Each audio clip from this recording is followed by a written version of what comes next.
اللہ تعالیٰ سے ہر وقت خیر و عافیت مانگنی چاہیے۔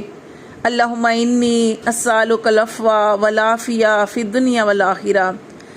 اللہ تعالیٰ ہمیں دنیا اور آخرت میں خیر و عافیت عطا فرما۔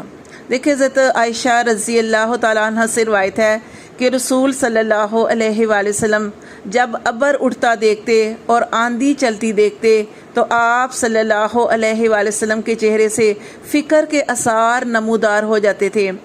چنانچہ وہ فرماتی ہیں کہ ایک روز میں نے آپ صلی اللہ علیہ وآلہ وسلم سے عرض کی، اللہ کے رسول، لوگ تو ابر دیکھ کر خوش ہوتے ہیں کہ اب بارش برسے گی، لیکن آپ کی حالت اس کے برعکس ہو جاتی ہے۔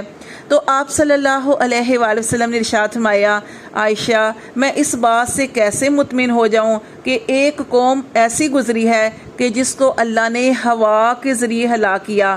انہوں نے بھی جب ابر آتا دیکھا تھا تو انہوں نے کہا تھا یہ اس میں بادل ہے اور یہ ہم پر برسے گا۔ یہ صحیح بخاری شریف کی حدیث ہے جو میں نے آپ کو بتائی۔ تو آپ صلی اللہ علیہ وآلہ وسلم جب کبھی آسمان کے کسی کنارے پر ابر اٹھتا دیکھتے تو اپنے تمام کاموں کو چھوڑ دیتے تھے اور آپ صلی اللہ علیہ وآلہ وسلم نماز میں مشغول ہو جاتے تھے، اور آپ صلی اللہ علیہ وآلہ وسلم یہ دعا پڑھتے تھے، اللہم انی اعوذ بک من شر ما فی۔